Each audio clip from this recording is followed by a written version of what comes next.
किसी जंगल में एक शेर और एक चीता रहता था। वैसे तो शेर बहुत बलवान होता है, किंतु वह शेर बूढ़ा हो गया था। उससे दौड़ा कम जाता था। चीता मोटा और बलवान था। कितने पर भी वह चीता बूढ़े शेर से मित्रता रखता था और उससे डरता था, क्योंकि बूढ़ा होने पर भी शेर चीते से कुछ अधिक बलवान ही होता है। एक बार कई दिनों तक शेर और चीते में से किसी को भी कोई शिकार नहीं मिला। वे दोनों बहुत भूखे थे। उन्होंने देखा कि एक छोटा सा हिरन पास में ही चर रहा था। चीते ने शेर से कहा, मैं हिरन को पकड़ता हूँ, लेकिन आप इस नाले के ऊपर बैठ जाइए, जिससे हिरन नाले में भागकर छिप ना सके। शेर नाले पर बैठ गया। चीते ने हिरन को दौड़कर पकड़ लिया और मार डाला, लेकिन हिरन बहुत छोटा था। दोनों में से किसी एक की ही भूख मिट सकती थी, लेकिन दोनों भूखे थे, इसलिए दोनों के मन में लालच आया। चीता कहने लगा, हिरन को मैंने अकेले मारा है, इसलिए मैं ही खाऊंगा। शेर बोला, मैं जंगल का राजा हूँ, हिरन मैं खाऊंगा। तुम तो दौड़ सकते हो, दौड़कर दूसरा शिकार पकड़ो।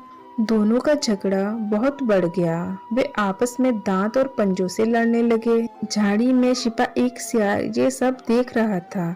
जब शेर और चीते ने एक दूसरे को पंजों और दांतों से बहुत घायल कर दिया और दोनों भूमि पर गिर पड़े, तो सियार झाड़ी से निकला। वह हिरन को घड़ीसकर झाड़ी में ले गया और खाने लगा।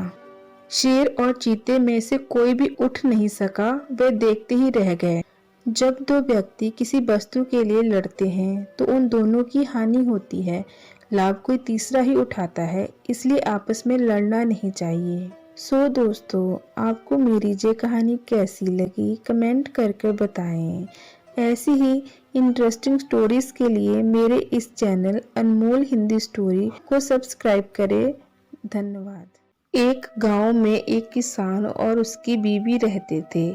बीबी को गप हाँकने की बहुत बुरी आदत थी। कोई भी बात उसके पेट में नहीं पचती थी। जैसी ही वह कोई बात सुनती, वैसे ही सारे गांव में उसका ढिढोरा पीट आती।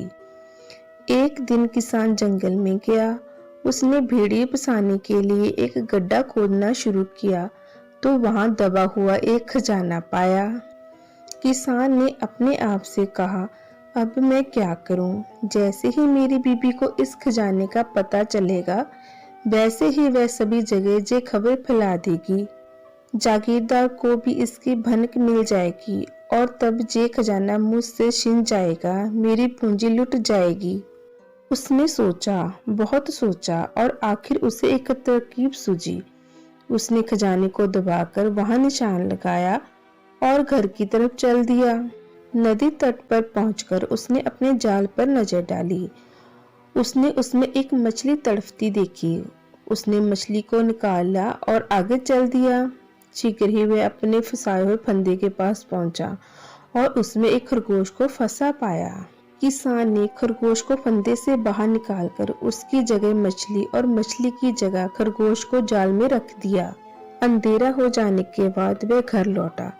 उसने अपनी पत्नी से कहा, चूल्हा जलाकर जल्दी जल्दी बहुत सी पूरियां बना दो। किस लिए? क्या कभी किसी ने रात के समय चूल्हा जलाने की बात सुनी है? आखिर किस लिए ये सब झंझट करना चाहते हो? बहस में मत पड़ो, वही करो जो मैंने करने को कहा है। सुनो, मैंने एक दबा हुआ खजाना पाया है और आज रात हमें अवश्य ही उसे खजाने को अपने घर में ले आना चाहिए। उसकी बीबी बेहद खुश हुई। उसने पलक झपकने से सब कुछ कर डाला, चूल्हा जलाया और पूरियां तलने लगी। स्वामी, इन्हें गरम गरम ही खा लो, उसने कहा। किसान ने एक पूरी खाई और बीबी से आंख बचाकर 2-3 अपने थैले में डाल ली। फिर एक पूरी खाई और 2-3 थैले में डाल ली। आज तो तुम खूब पूरियां खा रहे हो, मैं तो इतनी जल्दी बना भी नहीं सकती, उसकी बीबी ने कहा। हमें बहुत दूर जाना है और खजाना बेहद भारी है, इसलिए मुझे पेट भरकर खा लेना चाहिए। किसान ने वह थैला पूरियों से भर लिया और बोला, अच्छा, मैंने तो खूब पूरियां खा ली है, अब तुम कुछ खा लो तो चले, हमें जल्दी करनी चाहिए। बीबी ने जल्दी से खाना खाया वे दोनों चल पड़े। इस वक्त तक काफी अंधेरा हो चुका था। किसान अपनी बीबी से आगे आगे चल रहा था। उसने थैले से पूरियां निकाल निकाल कर पेड़ों की टहनियों पर लटकानी शुरू कर दी। कुछ देर बाद बीबी ने पूरियां देखी। अरे देखो तो, दरख्तों पर पूरियां लटकती हुई है, तो इसमें हैरानी की क्या बात है? उसके पति ने कहा, क्या तुमने कभी पूरियों की बरसात नहीं देखी? नहीं, मेरी आंखें नीचे की ओर लगी थी ताकि मैं कहीं गिर ना जाऊं, इसलिए मैं देख नहीं पाई। मैंने जहां खरगोश के लिए फंदा लगाया है, किसान ने कहा, चलो जरा उसे भी देख लें। वे फंदे के पास गए। किसान ने उसमें मछली निकाली। इस फंदे में मछली कैसे फंस सकती है? उसकी बीबी ने पूछा। तुम नहीं जानती, जमीन पर चलने वाली मछलियां भी होती है। लो जरा गौर करो, मैं इस बात पर कभी विश्वास नहीं करती यदि मैंने इसे अपनी आंखों से ना देखा होता। वे नदी तट पर आए। तुमने नदी में जाल भी तो बिछाया है ना? उसकी बीबी ने कहा, लगे हो तो उसे भी देखते चले। उन्होंने जाल को खींचकर बाहर निकाला तो उसमें एक खरगोश दिखाई दिया। हे भगवान, उसकी बीबी हाथ पकड़ कर चिल्लाई, ये कैसा अजीब दिन है, मछली पकड़ने के जाल में खरगोश। तुम इस तरह हैरान क्यों हो रही हो? क्या तुमने पहले कभी पानी के खरगोश देखे ही नहीं? किसान ने कहा, सचमुच मैंने पहले कभी नहीं देखे। इस वक्त तक वे उस जगह पहुंच चुके थे जहां खजाना दबा हुआ था। किसान ने खोदकर सोना निकाला और जितना जितना वे उठा सकते थे उठाकर घर की ओर चल दिए। सड़क जागीरदार के घर के पास से होकर जाती थी। जब वे उसके समीप आए तो उन्होंने भेड़ों का मिमियाना सुना। हाय, ये क्या है? मेरी तो डर के मारे जान निकली जा रही है। औरत ने अपने पति से कहा, जल्दी से भाग चलो, ये शैतान हैं जो हमारे जागीरदार का गला घोट रहे हैं। खैर मनाओ कि वे हमें ना देख पाए। वे वहां से भागे और अपने घर में पहुंच गए। किसान ने सोना छिपा दिया। वे दोनों बिस्तर में जा लेटे। किसान ने अपनी पत्नी से कहा कि तुम इस बात का जिक्र किसी से मत करना, नहीं तो हम पर मुसीबत आ जाएगी। भगवान का नाम लो स्वामी, मेरी जुबान से एक शब्द भी नहीं निकलेगा। अगली सुबह को वे देर से सोकर उठे। औरत ने चूल्हा जलाया, ढोल उठाई और कुएं से पानी लेने चल दी।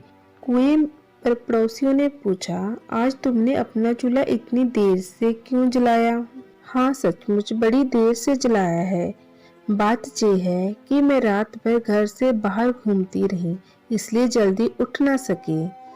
तुम रात भर बाहर क्या करती रही? मेरे पति को एक दबा हुआ खजाना मिल गया है। पिछली रात हमें उसे लाने गए थे। उस दिन गांव भर में यही चर्चा होती रही कि किसान और उसकी पत्नी को एक खजाना मिला है। वे धन के 2 बोरे भरकर घर लाए हैं। उसी शाम को जागीरदार के पास ये खबर पहुंची। उसने किसान को बुलावा भेजा। तुम्हें मुझसे खजाना छिपाने की हिम्मत कैसे हुई? खजाना? मैंने तो कभी कोई खजाना देखा सुना ही नहीं हजूर, किसान ने जवाब दिया। सच सच बताओ, जागीरदार चिल्लाया। मैं सब कुछ जानता हूँ, खुद तुम्हारी बीबी ने इसके बारे में सबको बताया है। ओह, अब समझा, लेकिन उसका तो दिमाग ठीक नहीं है। वह तो आपको ऐसी ऐसी बातें बता सकती है जिसकी कभी आपने कल्पना भी ना की हो। हम खुद इसकी जांच पड़ताल करेंगे। और जागीरदार ने किसान की पत्नी को बुलावा भेजा। क्या तुमने और तुम्हारे पति ने खजाना पाया है? जी हुजूर, मिला है। तुम दोनों रात के वक्त इस खजाने को लेने गए थे? जी हाँ, गए थे। मुझे इसके बारे में विस्तार से बताओ। पहले हम जंगल में से गए जहाँ सभी पेड़ों पर पूरियां लटकती हुई थी। पूरियां? जंगल में पूरियां? हाँ जनाब, पूरियों की बरसात हुई थी। तब हमने खरगोश के फंदे को देखा और उसमें एक मछली दिखाई दी। हमने मछली निकाल ली और आगे चल दिए। हम नदी तट पर पहुंचे जहां हमने जाल बिछाया था। हमने जाल बाहर निकाला तो उसमें एक खरगोश फंसा पाया। हमने खरगोश बाहर निकाल दिया। नदी के नजदीक ही मेरे पति ने खजाने को खोद निकाला। हमने सोने का एक थैला भरा और लौट आए। जिस समय शैतान आपका गला दबा रहे थे, उसी समय हम आपके घर के पास से गुजरे थे। इस पर जागीरदार अपने गुस्से पर काबू न रख पाया। उसने जोर से जमीन पर पैर पटका और चिल्लाया, जा रही मूर्ख औरत, जहां से निकल जा। हाँ, तो उसके पति ने कहा, अब आपने देख लिया, ये पागलों जैसी बातें करती है। इसने जिंदगी भर मुझे किसी न किसी मुसीबत में फंसाए रखा है। अब मुझे यकीन हो गया है, तू जा। जागीरदार ने बड़ी निराशा से कहा। किसान घर चला गया। वह आज भी मजे की जिंदगी बिता रहा है। जागीरदार को उसने जो चकमा दिया, उसे याद करके मन ही मन में हंसता रहता है। सो दोस्तों, आपको मेरी ये कहानी कैसे लगी कमेंट करके बताएं, और ऐसी ही इंटरेस्टिंग स्टोरी के लिए मेरे इस चैनल अनमोल हिंदी स्टोरी को सब्सक्राइब करें। धन्यवाद। एक बार एक बूढ़ा राहगीर सड़क पर चला जा रहा था। चलते चलते रात का अंधेरा छाने वाला था। बूढ़े ने किसी जगह रात बिताने के लिए पनाह लेने की सोची। उसने एक बड़े से घर की खिड़की पर दस्तक दी। मुझे अपने घर में रात बिता लेने दीजिए, उसने कहा।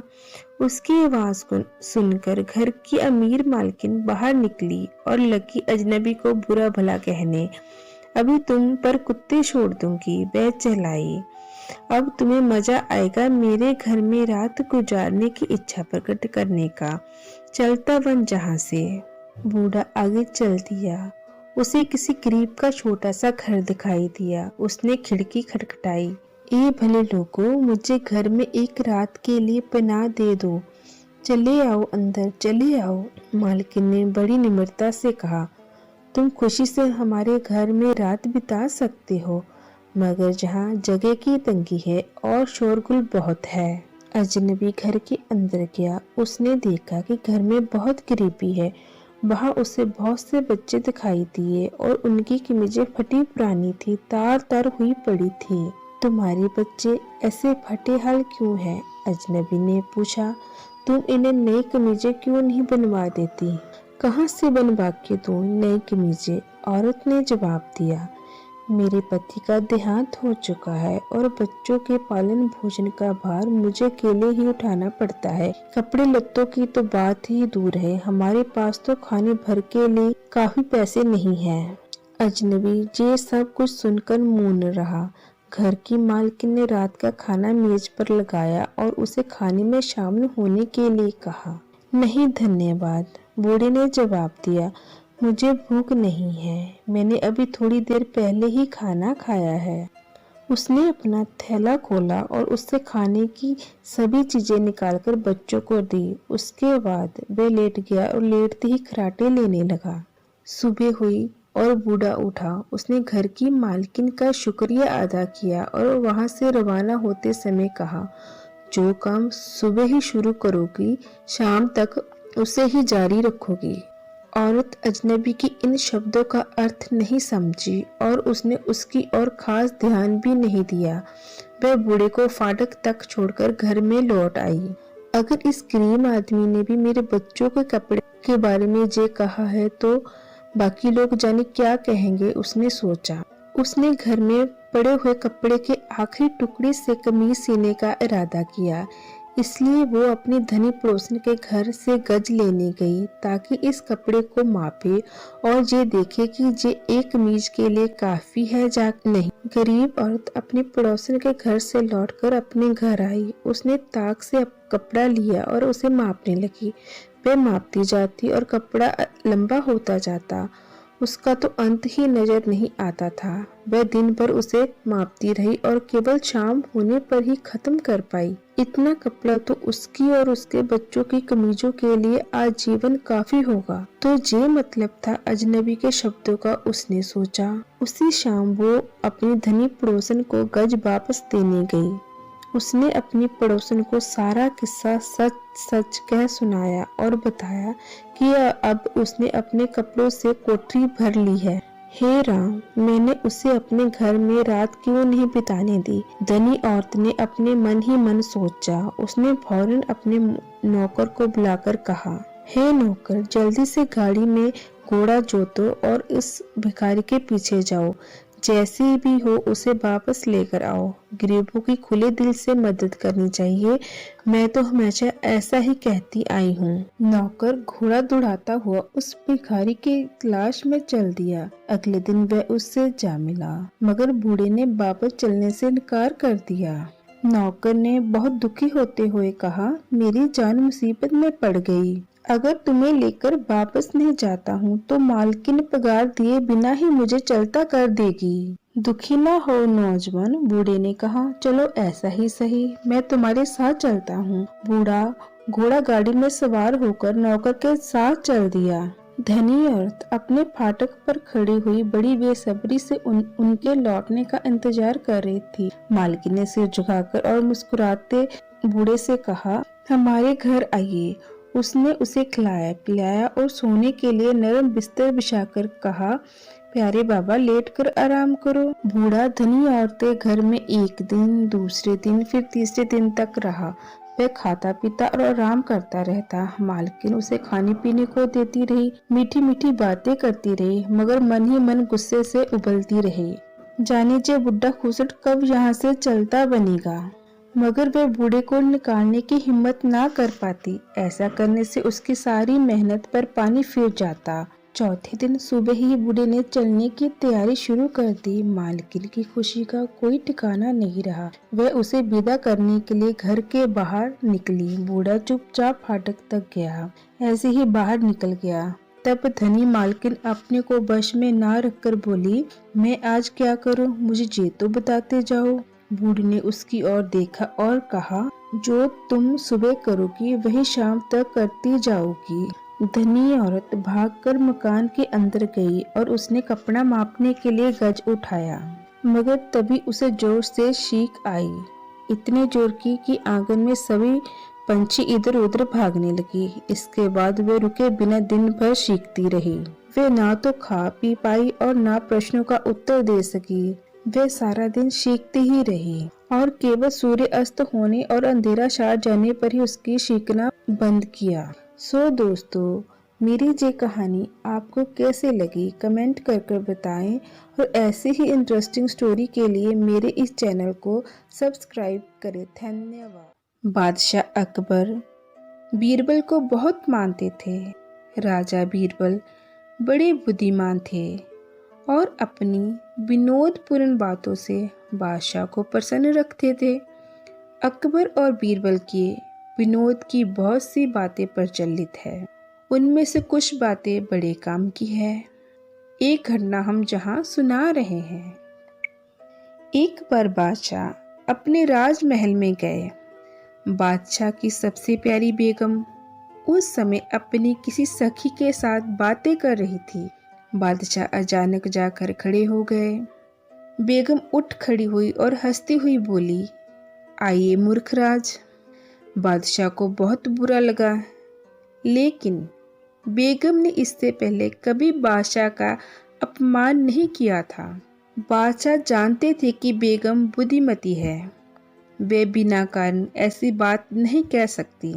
लेकिन बादशाह ये नहीं जान सके कि बेगम ने उन्हें मूर्खराज क्यों कहा। बेगम से पूछना बादशाह को अच्छा नहीं लगा। थोड़ी देर वहां रहकर वे अपने कमरे में चले आए। बादशाह उदास बैठे थे। उसी समय बीरबल उनके पास आए। बीरबल को देखते ही बादशाह ने कहा, आइए मूर्खराज। बीरबल हंसते बोले, जी मूर्खराज जी। बादशाह ने आंख चढ़ाकर कहा, बीरबल तुम मुझे मूर्खराज क्यों कहते हो। बीरबल ने कहा, मनुष्य 5 प्रकार से मूर्ख कहलाता है। यदि 2 व्यक्ति अकेले में बात कर रहे हों और वहां कोई बिना बुलाए या बिना सूचना दिए जा खड़ा हो तो उसे मूर्ख कहा जाता है। यदि 2 व्यक्ति बातचीत कर रहे हों, उनमें तीसरा व्यक्ति बीच में पढ़कर उनकी बात पूरी हुए बिना बोलने लगे, वो भी मूर्ख कहलाया जाता है। कोई अपने से कुछ कह रहा हो तो उनकी पूरी बात सुने बिना बीच में बोलने वाला भी मूर्ख माना जाता है। जो बिना अपमान और बिना दोष के दूसरों को गाली दे, दोष लगाए, वह भी मूर्ख ही कहलाता है। इसी प्रकार जो मूर्ख के पास जाए, मूर्खों का संग करे, वह भी मूर्ख है। बादशाह बीरबल के उत्तर से बहुत प्रसन्न हुए। तो दोस्तों, आपको मेरी ये कहानी कैसी लगी कमेंट करके बताएं, और ऐसी ही मनोरंजक कहानियों के लिए आप मेरे इस चैनल को सब्सक्राइब करें। धन्यवाद। एक किसान के पास एक गाय और एक घोड़ा था। वे दोनों एक साथ जंगल में चरते थे। किसान के पड़ोस में एक धोबी रहता था। धोबी के पास एक गधा और एक बकरी थी। धोबी भी उन्हें उसी जंगल में चरने को छोड़ देता था। एक साथ चरने से चारों पशुओं में मित्रता हो गई। वे साथ ही जंगल में आते और शाम को एक साथ जंगल से चले जाते थे। उस जंगल में एक खरगोश भी रहता था। खरगोश ने चारों पशुओं की मित्रता देखी और सोचने लगा, मेरी भी इनसे मित्रता हो जाए तो बहुत अच्छा हो। इतने बड़े पशुओं से मित्रता होने पर कोई कुत्ता मुझे तंग नहीं कर सकेगा। खरगोश इन चारों के पास बार बार आने लगा। वह उनके सामने उछलता, कूदता और उनके साथ ही चरता था। धीरे धीरे चारों के साथ उसकी मित्रता हो गई। अब खरगोश बड़ा प्रसन्न हुआ। उसने समझा कि कुत्तों का भय दूर हो गया। एक दिन एक कुत्ता उस जंगल में आया और खरगोश के पीछे दौड़ा। खरगोश भागा भागा गाय के पास गया और बोला, गौ माता, ये कुत्ता बहुत दुष्ट है। ये मुझे मारने आया है। तुम उसे अपने सींगों से मारो। गाय ने कहा, भाई खरगोश, तुम बड़ी देरी से आए। मेरे घर लौटने का समय हो गया। मेरा बछड़ा भूखा होगा और बार बार मुझे पुकारता होगा। मुझे घर में जाने की जल्दी है। तुम घोड़े के पास जाओ। खरगोश दौड़ा और घोड़े के पास गया और बोला, भाई घोड़े, मैं तुम्हारा मित्र हूँ। हम दोनों साथ ही चरते हैं। जे दुष्ट कुत्ता मेरे पीछे पड़ा है। तुम मुझे पीठ पर बिठाकर दूर ले चलो। घोड़े ने कहा, तुम्हारी बात तो ठीक है, किंतु मुझे बैठना आता नहीं।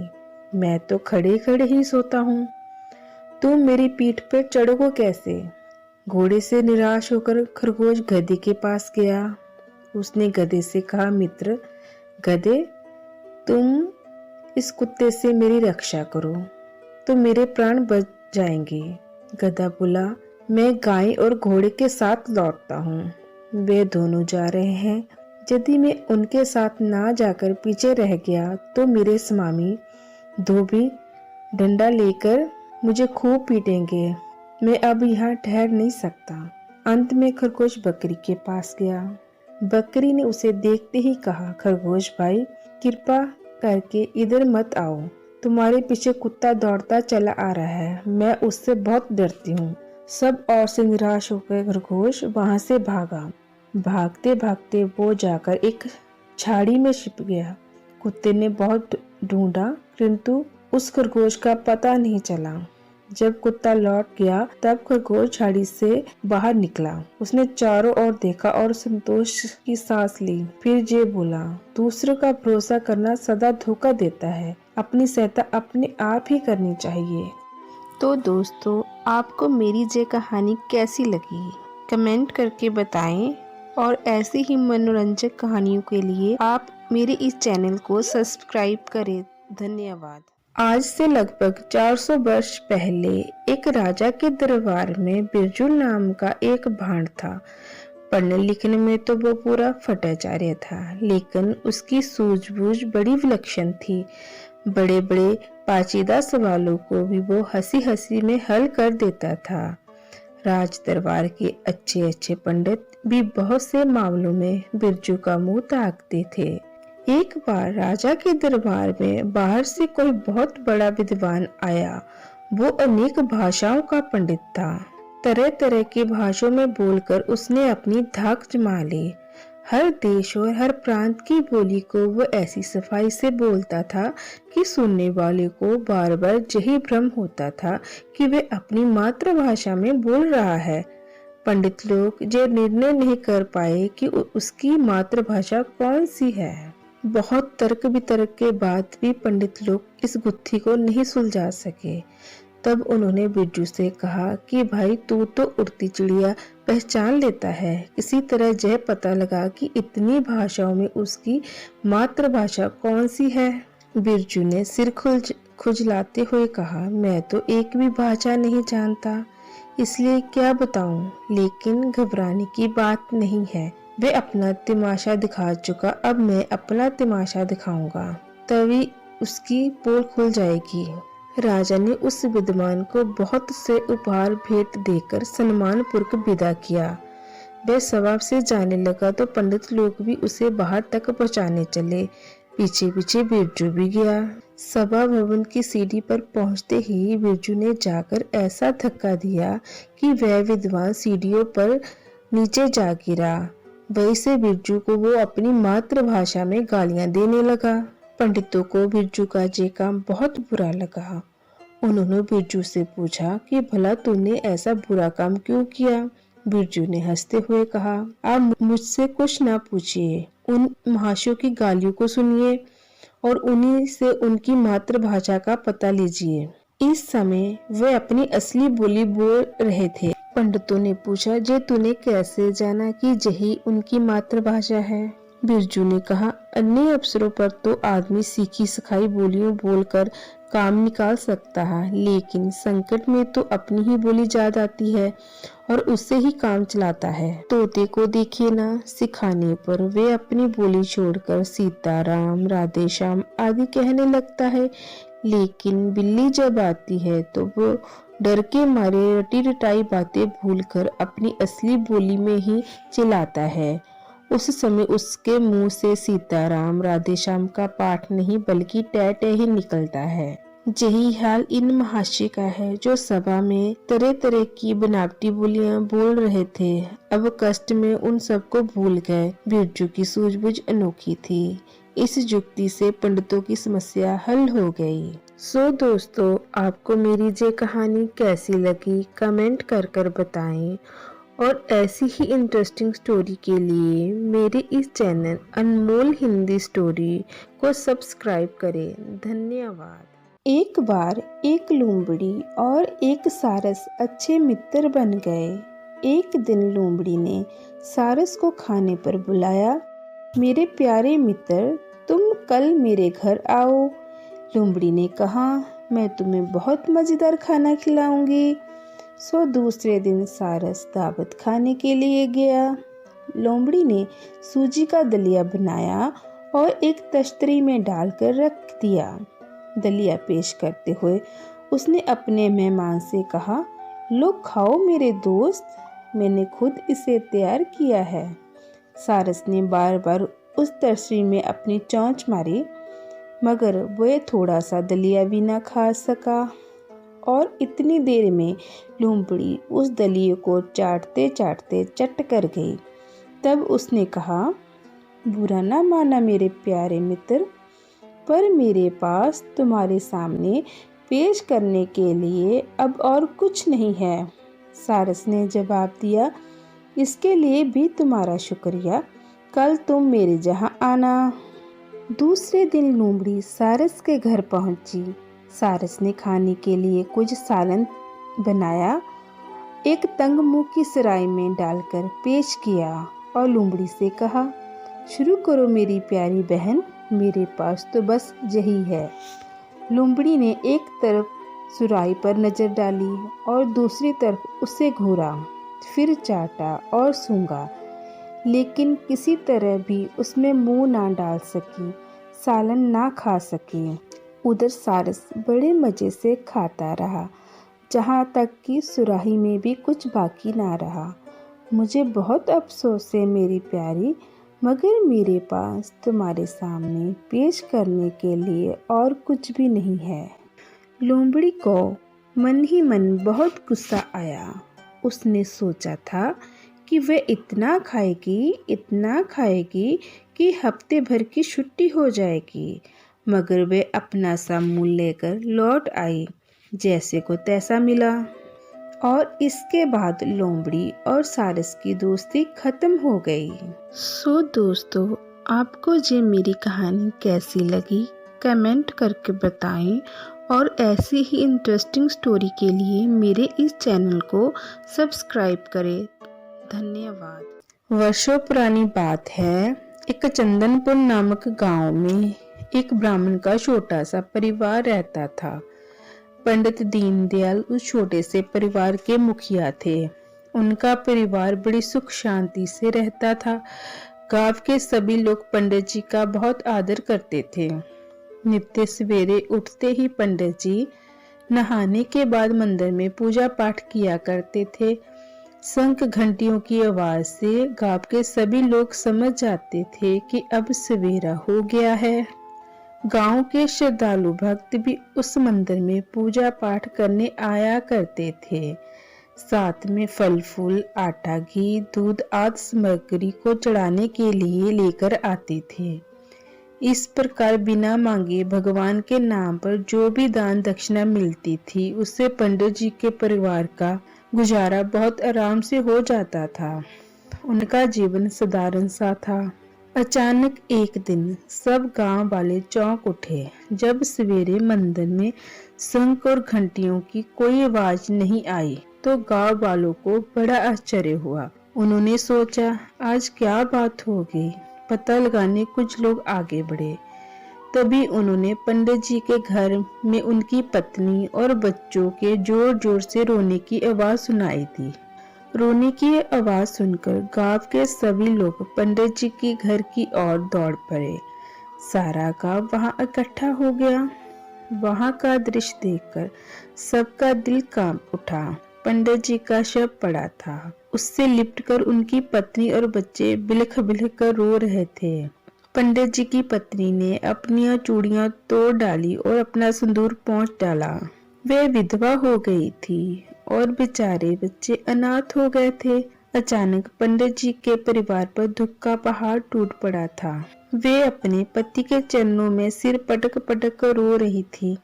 आप हमें छोड़कर क्यों चले गए नाथ? अब हमारा क्या होगा? मैं इन मासूम बच्चों को कैसे पालूंगी? हे ईश्वर, हम तो लुट गए। हमारी तो दुनिया ही उजड़ गई। अब तो इस दुनिया में हम अकेले ही रह गए। पंडित जी की पत्नी का हाल देखकर गांव वालों की आंखों में भी आंसू भर आए। उन्होंने पंडित जी की पत्नी को दिलासा देते हुए कहा, धैर्य रखो माँ जी, तुम चिंता मत करो। पंडित जी तो अब नहीं रहे, पर हम तो हैं। हम सब आज से इन बच्चों का ख्याल रखेंगे, इन्हें भूखा नहीं मरने देंगे। गांव वालों की बातें सुनकर पंडित जी की पत्नी को कुछ शांति मिली। क्या करती बेचारी, धैर्य तो बांधना ही पड़ता है। गांव वालों ने मिलकर पंडित जी का अंतिम संस्कार किया। धीरे धीरे समय के साथ सभी घाव भर जाते हैं। लोग मरने वालों को भूलने लगते हैं। मनुष्य जन्म लेता है और मरता है, लेकिन आत्मा नहीं मरती है। वह आत्मा अजर अमर है, जो केवल शरीर बदलती है, और शरीर बदलना ही दूसरा जन्म है। ऐसा ही पंडित जी के साथ भी हुआ। उन्होंने एक सुनहरे हंस के रूप में जन्म लिया, लेकिन इस हंस को अपना पूर्व जन्म अभी तक याद था। जब भी वह अकेला होता, उसे अपने परिवार की याद सताने लगती। वे सोचने लगता, मैं तो यहाँ हंस बन गया हूँ, उधर ना जाने मेरी पत्नी और बच्चों का क्या हाल होगा, वे क्या कर रहे होंगे। ये चिंता उसे हर समय सताती रहती। एक दिन उसने अपने बीवी बच्चों से मिलने का निश्चय किया। वह फिर सोचने लगा, मेरा शरीर तो ही नष्ट हुआ है, आत्मा तो वही है और आत्मा का रिश्ता कभी नहीं टूटता है। ऐसा सोचकर वह उड़ता हुआ अपने पूर्व जन्म के घर पहुंच गया। वहां पहुंचकर उसने देखा कि गांव वाले उसके परिवार का पालन पोषण कर रहे हैं, पर फिर भी पत्नी की हालत बुरी है। सबके फटे पुराने कपड़े पहन रखे हैं और उनके चेहरे मुरझाए हुए हैं। अपने पहले परिवार की ये दशा देखकर हंस बने ब्राह्मण का दिल रो उठा।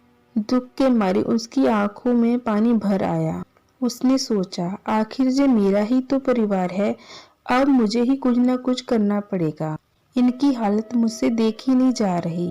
और वे सोचता ही उस कमरे के अंदर चला गया। वहां जाकर वे एक जगह बैठकर इधर उधर देखने लगा। उसके छोटे बेटे सोनू ने जब देखा कि हंस उनके कमरे में आ गया है तो उसने शोर मचाना शुरू कर दिया। माँ माँ, देखो हमारे घर में सुनहरे पंखों वाला हंस आया है, आओ तो सही, तुम भी देखो कितना सुंदर है। सोनू की आवाज सुनकर वो दौड़कर कमरे में आई। सोने वाले पंखों वाले इस हंस को देखकर वे एकदम देखती ही रह गई। हंस बने ब्राह्मण ने अपने पूर्व जन्म की पत्नी को पहचान लिया। उसकी दिशा को देखकर वह बोला, प्रिय, मुझे इस तरह घूर कर क्यों देख रही हो? मैं पिछले जन्म में तुम्हारा पति था, इस जन्म में हंस बन गया हूँ। मेरी बातों पर तुम्हें भले ही विश्वास न हो, पर यही सत्य है। ये सुनकर ब्राह्मण की पत्नी ने खुश होकर कहा, प्रभु की लीला बड़ी विचित्र है। हे हंस, आप सच कह रहे हो कि आप मेरे पति हो? ये सुनकर हंस ने कहा, हाँ, ये सच है। क्या हालत बना रखी है तुमने अपनी। हाय, मुझसे तुम लोगों के दुख देखे नहीं जाते। मेरे मरने से तुम्हारी कैसी हालत हो गई है। ना ठीक से खाना मिला, ना कपड़े, सब के सब कितने कमजोर हो गए हो, देखकर कलेजा मुंह को आता है। ऐसा सुनते ही ब्राह्मण की पत्नी की आंखों से आंसू निकलने लगे। अपने पूर्व जन्म की पत्नी के आंसू देखकर हंस ने उसे दिलासा देते हुए कहा, प्रिय मत रो, मैं तुम्हारे आंसू नहीं देख सकता। अब चिंता की कोई बात नहीं, मैं जो आ गया हूँ तुम्हारा दुख दूर करने। जो हो गया सो हो गया, अब चिंता की कोई बात नहीं। देखो, मेरे पंख सोने के हैं। तुम मेरा एक पंख निकालकर बाजार में किसी सुनार के पास ले जाओ, वह उसे खरीद लेगा। इससे जो कुछ भी मिले पहले उससे अपने और अपने बच्चों के कपड़े बनवा लो, फिर घर में जिस चीज की जरूरत हो लेती आना, देर ना करो। सोने का पंख देखकर ब्राह्मण की पत्नी को लालच ने जकड़ लिया। उसकी आंखें चमक उठी। उसने सोचा, सोने का पंख बेचकर खूब धन मिल जाएगा। उसे बाजार जाकर उसने बेच दिया। उससे उन्हें बहुत सारे रुपए मिले। ब्राह्मण की पत्नी का खुशी का ठिकाना ना रहा। इस प्रकार उस दिन से ब्राह्मणी की दरिद्रता दूर होने लगी।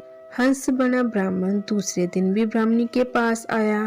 ब्राह्मणी ने उसका एक पंख फिर निकाल कर बेच दिया। पंख देकर हंस फिर चला गया। फिर तो ये रोज का ही कर्म बन गया। अब ब्राह्मणी काफी धनवान हो गई। धन मिलने पर घमंड भी हो जाता है।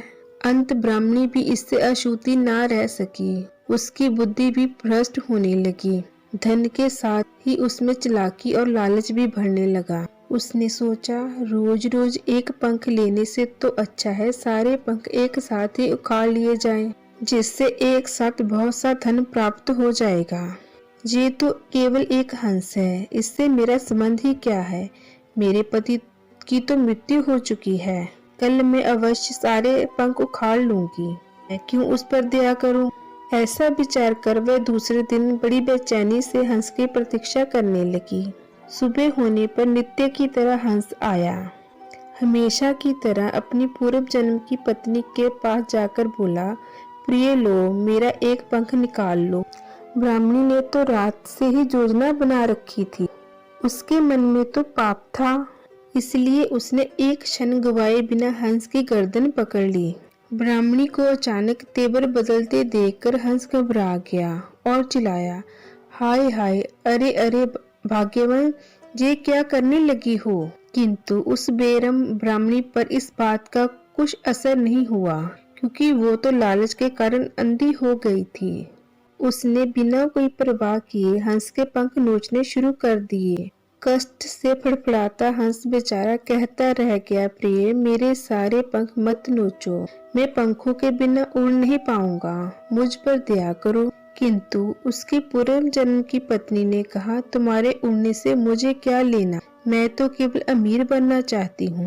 ऐसा कहकर वह पागलों की तरह हंसती रही और हंस के पंख नोचती रही। उसने हंस के तड़फने की कुछ भी परवाह नहीं की। पंखों को नोच लेने के बाद उसने सारे पंख समेट लिए, लेकिन तभी उसकी नजर पंखों पे पड़ी तो वह हैरान हो गई, क्योंकि सारे पंख सोने के ना होकर सफेद रंग के थे। अपने लालच का परिणाम देखकर वह चिल्लाने लगी, हाय हाय, अरे ये क्या हो गया, मैं तो लुट गई। ऐसा कहकर वे अपने माथे पर हाथ मार मार कर रोने लगी। लेकिन अब क्या हो सकता था, जो होना था वह हो चुका था। अपनी ही मूर्खता और लालच में आकर उसने सोने के पंखों को साधारण पंखों में बदल दिया और हंस बने अपने पति को उड़ने लायक नहीं रखा। यदि वे ऐसा ना करती तो ना जाने कब तक उसे एक एक सोने का पंख निरंतर मिलता रहता। हंस के दुख की कोई सीमा ना थी। उसने लालची ब्राह्मणी से कहा, बुरे कर्मों का फल सदा बुरा ही होता है। तुम्हें लालच ने आ घेरा था, जिसका परिणाम अब आपके सामने है। इसके बाद वह हंस ब्राह्मणी के ही घर में एक कोने में पड़ा रहता। धीरे धीरे कुछ समय बाद उसके नए पंख उग आए, किंतु अब उसके पंख सोने के ना होकर साधारण पंख थे। जब उसके पंख उड़ने योग्य हो गए तो वह उड़कर एक सरोवर के पास चला गया। धीरे धीरे उधर ब्राह्मणी का सारा धन समाप्त हो गया। वह फिर से गरीब हो गई। अंत जो किसी ने ठीक ही कहा है, लालच बुरी बला है, हमें लालच नहीं करना चाहिए। सो दोस्तों, आपको मेरी ये कहानी कैसी लगी कमेंट कर कर बताएं, और ऐसी ही इंटरेस्टिंग स्टोरीज के लिए मेरे इस चैनल अनमोल हिंदी स्टोरीज को सब्सक्राइब करें। धन्यवाद। दक्षिण भारत के एक जंगल में एक विशाल पीपल का वृक्ष था। उस वृक्ष के नीचे बिल में एक चूहे का निवास स्थान था। एक दिन एक कौवा उड़ता हुआ आया और चूहे से कहने लगा, हे भाई चूहे, मैं बहुत दुखी हूँ, क्योंकि इस जंगल में मेरा कोई मित्र नहीं। अकेले रहते रहते मेरा दिल बहुत उदास हो गया है। क्या तुम मुझसे दोस्ती करोगे? कैसे करूं? तुम तो बहुत चंचल स्वभाव के हो। हम दोनों में तो पिछले जन्मों से ही दुश्मनी चली आ रही है। ऐसे प्राणी से मित्रता नहीं निभ सकती। कहते तो ठीक हो मेरे दोस्त, पर इतना तो समझो कि यदि मैं तुम्हें खा भी लूंगा तो मेरा क्या बनेगा। हाँ, यदि हम एक दूसरे के दोस्त बन जाएं तो अवश्य मुसीबतों में एक दूसरे के काम आएंगे। जो अच्छे स्वभाव के होते हैं वे कभी अपना धर्म नहीं छोड़ते। यदि साधु स्वभाव के लोगों में गुस्सा आ भी जाए तो उसके मन में कभी विकार नहीं आता। घास फूस की आग कितनी भी तेज क्यों ना हो, उसे सागर का पानी गर्म तो नहीं हो सकता। चूहा कहने लगा, अरे भाई कौवे, तुम मेरे जाति दुश्मन हो। विद्वानों का कहना है कि भक्षक कभी भी रक्षक नहीं बन सकता, और शत्रु के साथ चाहे कितनी भी मित्रता हो जाए उस पर भरोसा नहीं करना चाहिए, क्योंकि उबलता हुआ पानी चाहे आग की भांति ही गर्म होता है, फिर भी आग के ऊपर पड़कर उसे बुझा देता है। इसलिए कहता हूँ कि मूर्ख प्राणी चाहे कितना भी पड़ जाए उससे दूर ही रहना अच्छा होता है। अरे जा चूहे, ये सब बातें मैंने लोगों के मुख से बहुत सुन रखी है। मेरा तो अंतिम फैसला है कि मैं तुमसे ही मित्रता करूंगा, और तुम मुझसे मित्रता नहीं करोगे तो मैं यहीं पर भूखा प्यासा रहकर जान दे दूंगा। तुमने भी सुना होगा कि बुरे लोगों की मित्रता उस कच्चे घड़े के समान होती है जो टूट तो बड़े आराम से जाता है, किंतु उसे जोड़ने का कोई भी उपाय नहीं हो सकता। इसके विपरीत अच्छे लोगों की संगत सोने के मटके की भांति होती है, जो पहले तो टूटता ही नहीं, हाँ यदि टूट भी जाए तो उसे आसानी से दोबारा बनाया जा सकता है। इसलिए भले लोगों की दोस्ती ही मांगी जाती है। कौवे की बातें सुनकर चूहे का मन पिघल गया। उसे ये विश्वास हो गया कि वास्तव में ही ये कौवा उससे सच्चे दिल से मित्रता करना चाहता है। वे अपने बिल से बाहर आ गया और कौवे से बोला, तुम्हारी बातों ने मेरा मन जीत लिया। आज से मैं तुम्हें अपना दोस्त मानता हूँ। मुझे आशा है कि तुम भी इस दोस्ती को उसी भांति निभाओगे जैसे कृष्ण और सुदामा में थी। हमारी मित्रता एक आदर्श मित्रता होगी। इस जंगल में रहते हुए हम एक दूसरे के दुख सुख के साथ ही रहेंगे। भले लोग जो मुख से बोलते हैं वह करके दिखाते हैं। खोटे आदमी के मन में तो पाप होता है, उसके होठों पर कुछ और मन में कुछ और होता है। भले लोग ऊपर और अंदर से एक जैसे ही लगते हैं, जो उनके मन में होता है वही बोलते हैं, वही करते हैं। जे कहकर चूहे और कौवे में मित्रता हो गई और चूहे ने अपनी बिल में से तरह तरह के मजेदार खाने निकालकर उसे खिलाई। थोड़ी देर के पश्चात कौवा वहां से उड़ गया, चूहा अपनी बिल में घुस गया। उस दिन के बाद दोनों मित्र रातों को इकट्ठे बैठकर अपने दुख सुख कहते, इकट्ठे ही खाना खाते, दिन में ही घूमने निकल जाते। जंगल में उनकी दोस्ती देखो देख दूसरे पंछी भी हैरान होते थे। एक दिन कौवे ने चूहे से कहा, मित्र, इस जंगल में खाने पीने की निरंतर कमी होती जा रही है, इसलिए मैं ये स्थान छोड़कर कहीं दूसरे स्थान पर घर बनाने जा रहा हूँ। अरे भाई, तुम ये क्या कह रहे हो? क्या तुम्हें पता नहीं है कि दांत, बाल, नाखून यदि अपने स्थान से उखड़ जाएं तो वे अपनी शोभा खो बैठते हैं, इसलिए तुम सोच समझकर अपना ठिकाना बदलो। चूहे ने उसे समझाया। कौवा हंसकर बोला, अरे यार, तुम तो बुजदिली वाली बातें कर रहे हो। क्या तुम्हें नहीं पता कि शेर और हाथी अपने ठिकाने से दूर जाकर ही अपने लिए खाना पीना ढूंढते हैं। ये भी कहते हैं कि बहादुरों के लिए जैसा देश वैसा ही प्रदेश। वे जहाँ भी जाते हैं अपने लिए खाना पैदा कर लेते हैं। खैर छोड़ो इस विवाद को, पहले तो तुम ये बताओ कि जा कहाँ रहे हो। बुद्धिमान प्राणी अपना एक पाँव जमाकर ही दूसरा पाँव उठाता है। आगे की जगह जांच पर कर ही पहली जगह छोड़नी चाहिए। कौवा बोला, प्रिय मित्र, मैं पहले ही अपने लिए एक स्थान देख चुका हूँ। कौन सा स्थान? क्या मुझे नहीं बताओगे? क्यों नहीं बताऊंगा? क्या तुम सोच सकते हो कि मैं अपने मित्र से भी चोरी करूंगा? नहीं नहीं नहीं मित्र, ऐसा नहीं हो सकता। मैं तुम्हें बताए बिना नहीं जाऊंगा। हाँ सुनो, जहाँ से थोड़ी ही दूरी पर एक बड़ी सुंदर झील है। उस झील में मेरा एक मित्र कछुआ रहता है। वह बहुत भला और धार्मिक विचारों वाला है। मैं जैसे ही उसके पास जाऊंगा वह दुनिया भर के पदार्थ मेरे लिए इकट्ठे कर लाएगा। वह तो ऐसा मित्र है जो खुद भूखा रहकर भी मुझे खिलाएगा। अब जब इस स्थान पर खाने को कुछ नहीं रहा तो हम जहाँ रहकर भी क्या करेंगे? चूहे ने जैसे ही अपने मित्र के मुंह से ये बात सुनी तो उसने भी सोचा, अब मैं अकेला ही यहाँ रहकर क्या करूँगा। जिस देश में खाने को ना मिले, जहाँ कोई मित्र ना हो, ना ही सीखने समझने का कोई अवसर मिले, उस देश को छोड़ देना ही अच्छा है। रहना वहाँ चाहिए जहाँ पर जे पांचों मिल सके, जीने के लिए रोजगार, कानून का डर, शर्म और इज्जत, अच्छे साफ मन के लोग तथा एक दूसरे के लिए त्याग करने वाले साथी। इसलिए अब मैं भी जहाँ पर अकेला ना रहकर तुम्हारे साथ ही चलूंगा। क्या तुम मुझे अपने साथ ले चलोगे?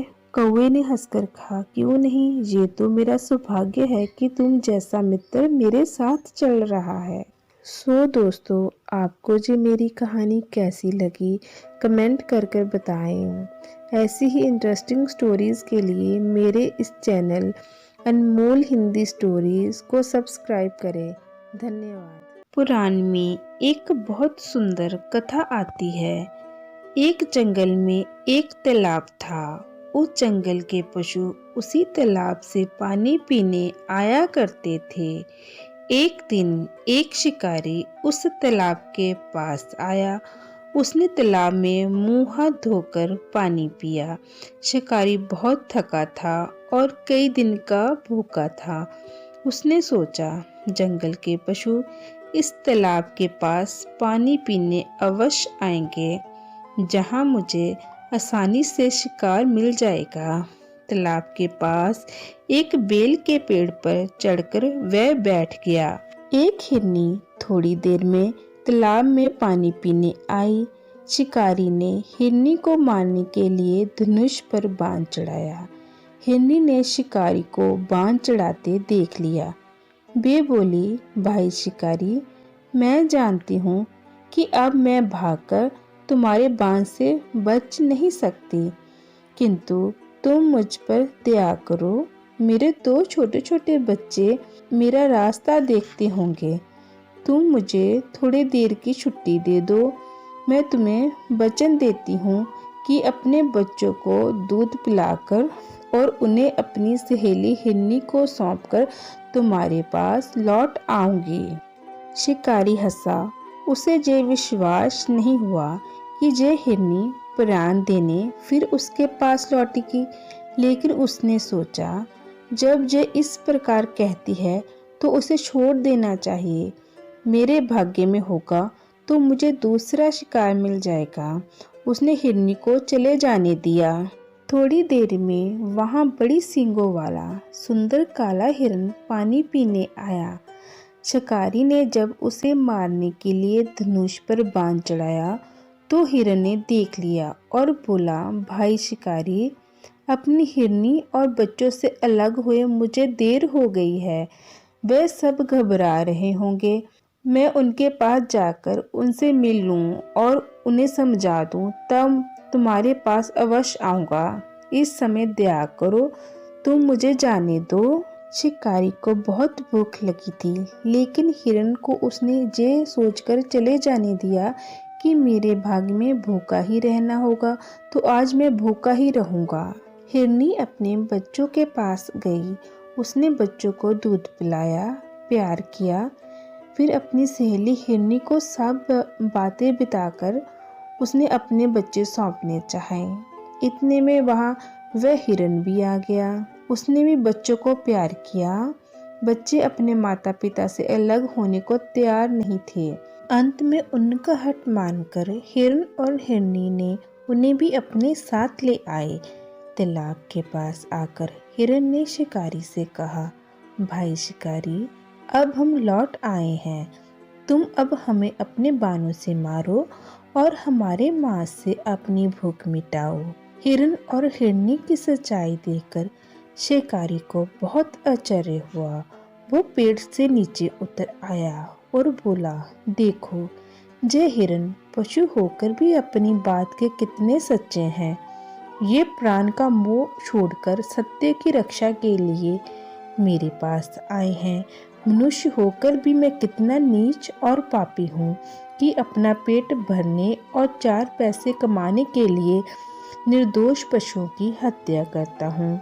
अब से मैं किसी पशु को नहीं मारूंगा। शिकारी ने अपना धनुष तोड़कर फेंक दिया। उसी समय वहां स्वर्ग से एक विमान उतरा। उस विमान को लाने वाले देवदूत ने कहा, शिकारी, जे हिरन सत्य की रक्षा के कारण निष्पाप हो गए हैं, जे अब स्वर्ग को जाएंगे। तुमने भी आज इन जीवों की हत्या नहीं की, उन पर दया की, इसलिए तुम भी इनके साथ स्वर्ग चलो। हिरन हिरनी और उनके दोनों बच्चों का रूप देवताओं के समान हो गया। वह शिकारी भी देवता बन गया। सत्य और दया के कारण वो विमान में बैठकर सब स्वर्ग चले गए। सो दोस्तों, आपको ये मेरी स्टोरी कैसी लगी कमेंट कर कर बताएं और ऐसे ही इंटरेस्टिंग स्टोरी के लिए मेरे इस चैनल को सब्सक्राइब करें। धन्यवाद।